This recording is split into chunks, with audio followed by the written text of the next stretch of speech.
जनता के बीच में कनेक्ट होने का कोशिश करेंगे, जनता के बीच में जाएंगे, जनता का दुख दर्द सुनेंगे, समझेंगे और फिर उसके अनुकूल राज्य में रह के काम करेंगे।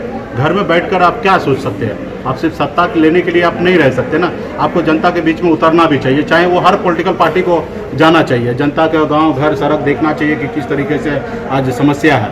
तो घर में बैठ के सत्ता प्राप्त कर लीजिए और फिर 5 साल राज कीजिए, ऐसा हम नहीं चाहते और जनता भी को भी ऐसा नहीं होना चाहिए। तो इसलिए हम लोग चाहेंगे जनता के बीच में भी जाए, सरकार उसके लिए कायदा कानून नियम लागू करे, चुनाव आए और उसको हम लोग पालन करते हुए जाएंगे।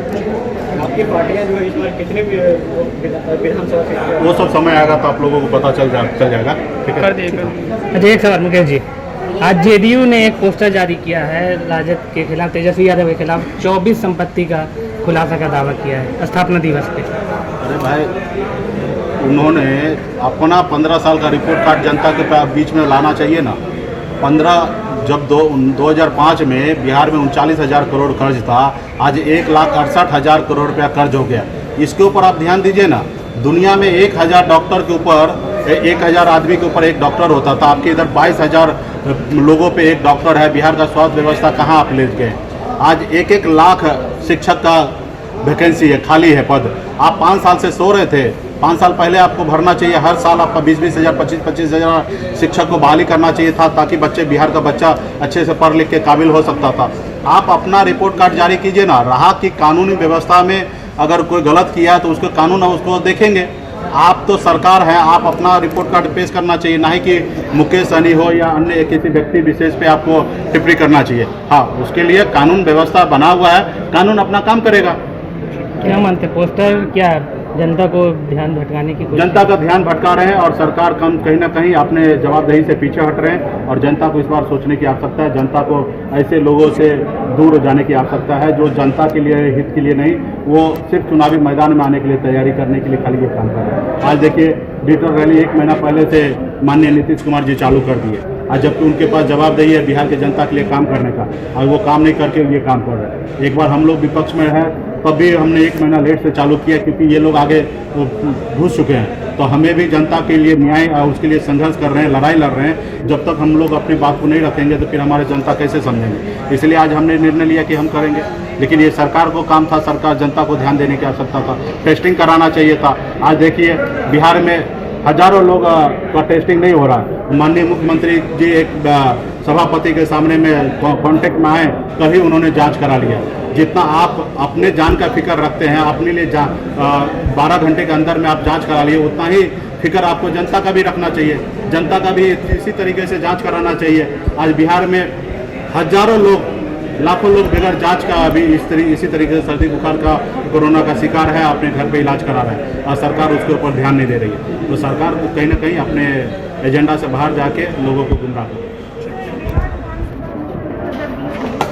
का क्या मुद्दा होगा? जी हाँ, वीआईपी पार्टी का इसका क्या मुद्दा होगा बिहार विधानसभा? देखिए, हमने अभी बात को रखा ना कि बिहार में खास करके जो सबसे बड़ी समस्या है कि युवा को रोजगार नहीं मिल रहा है। दूसरे राज्य में जाके उन्होंने तकलीफ के साथ सारा जिंदगी अपनी जी रहे हैं। तो हमारा मुख्य उद्देश्य होगा कि बिहार में हमारे युवा साथी को रोजगार मिले। इसके लिए सबसे पहले लॉ एंड ऑर्डर को ठीक करना पड़ेगा।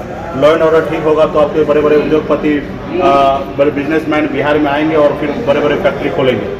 जब तक उसका लॉ एंड ऑर्डर ठीक नहीं होगा तब तक कोई भी बिजनेसमैन या उद्योगपति बिहार में रुक नहीं करेंगे। तो हमारे लॉ एंड ऑर्डर के साथ साथ हम चाहेंगे कि बिहार के लोगों को रोजगार मिले।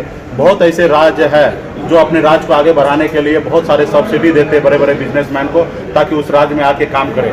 आज हम लोगों को भी इसी तरीके से बहुत सारा फैसिलिटी देंगे ताकि उद्योगपति को, ताकि वो दूसरे राज्य से बिहार में आके काम करें। आज जैसे इंपोर्ट की बात है तो हर राज्य 3.5 लाख करोड़ रुपया का इंपोर्ट होता है भारत में, लेकिन बिहार कुछ भी नहीं करता है। तो हम चाहेंगे कि बिहार में जो बिजनेसमैन बिहारी है जो दूसरे राज्य में रहकर इंपोर्ट करता है, वो बिहार में रहकर इंपोर्ट करेगा तो 1 करोड़ के पीछे 18 लाख रुपया सरकार को रेवेन्यू आएगा इंपोर्ट पे। 18,000 रुपया GST के तौर पे उनको कलेक्ट होगा और 18 लाख रुपया कलेक्ट होगा तो उसमें 9 लाख रुपया केंद्र सरकार का जाएगा, 9 लाख रुपया राज्य सरकार को मिलेगा। तो हम ये तो इजीली करा सकते हैं। तो इसके लिए थोड़ा सा फैसिलिटी देने की आवश्यकता है, बैंक गारंटी देने की आवश्यकता है, ताकि बड़े बड़े उद्योगपति बिहार में आए। तो ऐसे बहुत सारा काम है जो करने की आवश्यकता है। लेकिन कहीं ना कहीं ये जो सरकार है वो बिहार तक ही सीमित रहे, अपने जीवन काल में संघर्ष किए, बिहार के मुख्यमंत्री बनने के बाद बिहार में रहे, बिहार से बाहर क्या हो रहा है माननीय मुख्यमंत्री जी को पता नहीं है। तो इसलिए हम लोग बाहर रह चुके हैं, हमें पता है कि किस तरीके से बिहार में रेवेन्यू जनरेट किया जा सकता है। उसके ऊपर हम आने वाले समय में काम करेंगे। छोटे छोटे स्मॉल इंडस्ट्री को हम लोग बढ़ावा देंगे। आज बिहार में आप छोटे स्मॉल इंडस्ट्री को बढ़ावा देंगे तो नेपाल तक अपने सामान को आप बेच सकते हैं। तो बहुत सारे चीज़ हम लोगों को काम करने का। सर, राष्ट्र अध्यक्ष होने के नाते या पार्टी के तरफ से राष्ट्र अध्यक्ष होने के नाते आप बिहार की जनता को कोविड-19 के लिए क्या बोलना चाहेंगे? कोविड-19 में मतलब बिहार की जनता से अपील है कि जरूरी नहीं है तो घर पे रहे, जितना हो सके उतना सेफ रहे और घर से कम निकले और हमेशा चेहरे पे फेस मास्क लगा के रखे, समय समय पर हाथ धोते रहें और इससे बचाव करें, क्योंकि देश दुनिया में अभी तक इसका वैक्सीन नहीं निजात हो पाया। तो इससे डरने की आवश्यकता है और इसको मतलब जहाँ जरूरी है फिर वो आप काम कर सकते हैं, जहाँ जरूरी नहीं है वहाँ पे आप सुरक्षित रहें। अररिया के सबसे लोकप्रिय रेडियो चैनल NS रेडियो की ओर से मैं आपका दोस्त RJ धीरज आप सभी श्रोताओं का इस कार्यक्रम में बहुत बहुत स्वागत करता हूं। आप हमारे प्रसारण का आनंद ऑनलाइन के माध्यम से प्ले स्टोर द्वारा ऐप को डाउनलोड करके लगातार दिन रात ले सकते हैं। साथ ही साथ अपने यारों दोस्तों को भी कह सकते हैं और सुन सकते हैं गाने, वो भी आपकी पसंद के, ओनली ऑन NS रेडियो।